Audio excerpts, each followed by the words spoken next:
நம்ம Ashwin sweets and snacks export பண்றதுக்கு 7373041434 மற்றும் www.ashwinsweets.com கான்டாக்ட் பண்ணுங்க.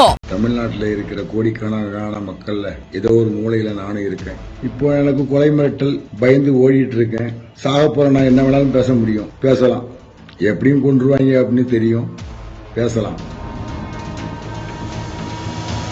மிக முக்கிய காரணம் திருநெல்வேலி டவுன் காவல் ஆய்வாளர் திரு கோபாலகிருஷ்ணன், உதவி ஆணையாளர் திரு செந்தில்குமார், இந்த 2 பேரும் தான் இந்த கொலையை ஊக்குவிக்காங்க.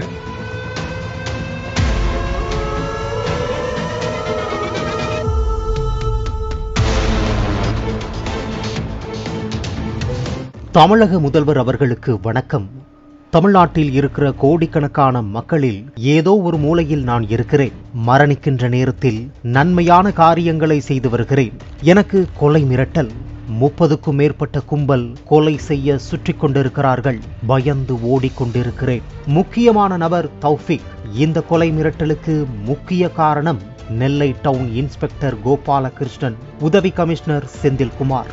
சாக போகிற நான் என்ன வேண்டுமென்றாலும் பேசலாம், எப்படியும் என்னை கொன்னுடுவாங்க என chief minister of Tamil Nadu Facebook பக்கத்தை டாக் செய்து பதிவேற்றப்பட்ட வீடியோவில் ஜாகிர் ஹுசேன் பேசியது.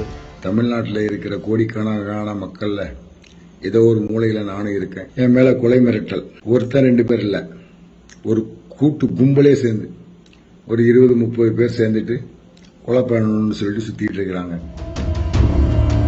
கடந்த சில நாட்களுக்கு முன்பு இது பார்ட் 1 வீடியோ என ஃபேஸ்புக்கில் வெளியிட்ட பிறகும் விருப்ப ஓய்வு பெற்ற எஸ்ஐயும் மறைந்த முன்னாள் முதலமைச்சர் கருணாநிதியின் பாதுகாவலராக இருந்தவருமான ஜாகிர் ஹுசேனை மர்ம கும்பல் ஒன்று மிக கொடூரமாக படுகொலை செய்துள்ளது. திருநெல்வேலி டவுன் தடிவீரன் கோயில் பகுதியில் வசித்து வந்தவர் 60 வயது ஜாகிர் ஹுசேன். தமிழ்நாடு காவல்துறையில் 1986ஆம் ஆண்டு பணியில் சேர்ந்தவர் ஜாகிர் ஹுசேன். இவர் முன்னாள் முதல்வர் கருணாநிதியின் பாதுகாப்பு பிரிவிலும் பணியாற்றியுள்ளார்.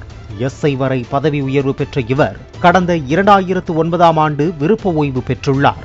அதன் பிறகு அப்பகுதியில் இருக்கும் மசூதியில் முத்தவள்ளியாக பணிபுரிந்து வந்துள்ளார்.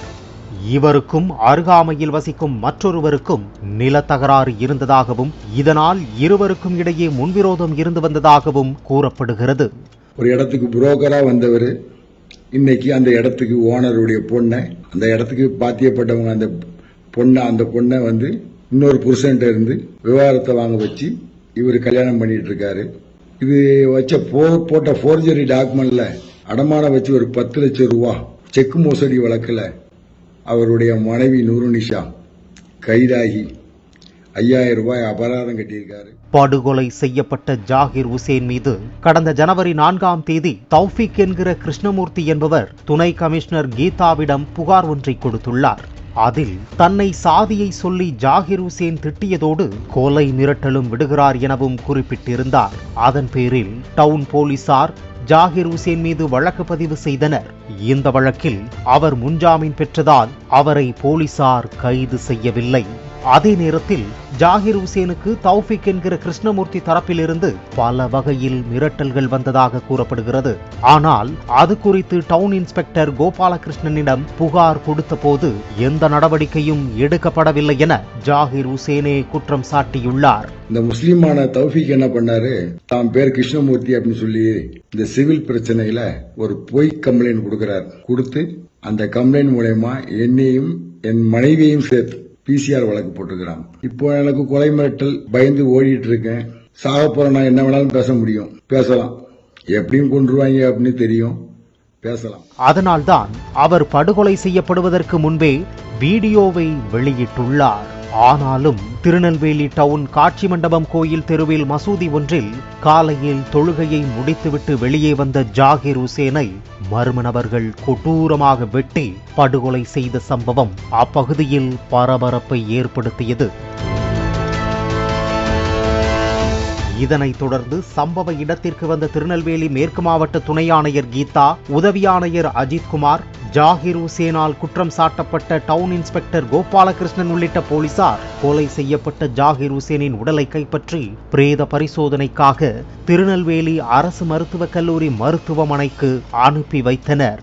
இந்த நிலையில்தான் ஜாகிர் உசேன் படுகொலை செய்யப்பட்டதற்கு முன்பே தன்னை படுகொலை செய்ய 30க்கும் மேற்பட்ட கும்பல் சுற்றி கொண்டிருக்கிறது என்றும் அதற்கு காரணம் திருநெல்வேலி டவுன் காவல் நிலைய இன்ஸ்பெக்டர் கோபாலகிருஷ்ணனும் உதவி ஆணையர் செந்தில்குமாரும் தான் என வெளியிட்ட வீடியோ சமூக வலைதளத்தில் பரவி பரபரப்பை ஏற்படுத்தி வருகிறது.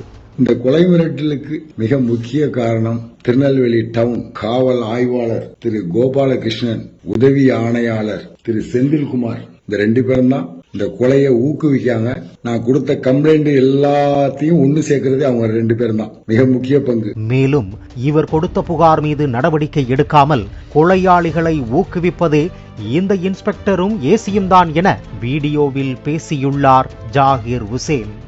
பேர் இப்ப இருக்கிற இந்த அக்யூஸ், இந்த நான் கொடுத்த புகார் மனுக்களில் உள்ள எதிரியெல்லாம் சேர்ந்து ஒன்னு சேர்த்தது போலீஸ் சேர்த்து எல்லாரும் சேர்ந்து இப்ப என் மேல PCR வழக்கு தொடுத்திருக்காங்க. அதற்கு பிறகும் கூட உயரதிகாரிகள் இது குறித்து விசாரிக்காமல் அலட்சியமாக செயல்பட்டதால் இந்த படுகொலை நடந்திருக்கிறது என குற்றச்சாட்டு எழுந்துள்ளது. இந்த படுகொலை தொடர்பாக டவுன் பகுதியைச் சேர்ந்த 32 வயது கார்த்திக் ஆகியோர் நெல்லை நீதிமன்றத்தில் சரணடைந்தனர். அந்த வீடியோவில் இடப்பிரச்சனை குறித்தும் தனக்கு மிரட்டல் வருவதை குறித்தும் தெளிவாக குறிப்பிட்டிருந்தார். ஆனால் போலீசார் ஒருதலைபட்சமாக நடவடிக்கை எடுத்ததால் தான் ஓய்வு பெற்ற SI ஜாகிர் உசேனை கொலை செய்துவிட்டனர். நீதி கிடைக்கும் வரை சடலத்தை வாங்க மாட்டோம் என அவரது உறவினர்கள் போராட்டத்தில் ஈடுபட்டனர். தன்னை கொல்லப் போகிறார்கள் என்பதை அறிந்து புகார் கொடுத்ததோடு வீடியோ வெளியிட்டும் ஓய்வு பெற்ற SI படுகொலை செய்யப்பட்ட சம்பவம் பெரும் பரபரப்பை ஏற்படுத்தி வருகிறது. நம்ம Ashwin sweets and snacks export பண்றதுக்கு 7373041434 மற்றும் www.ashwinsweets.com கான்டாக்ட் பண்ணுங்க.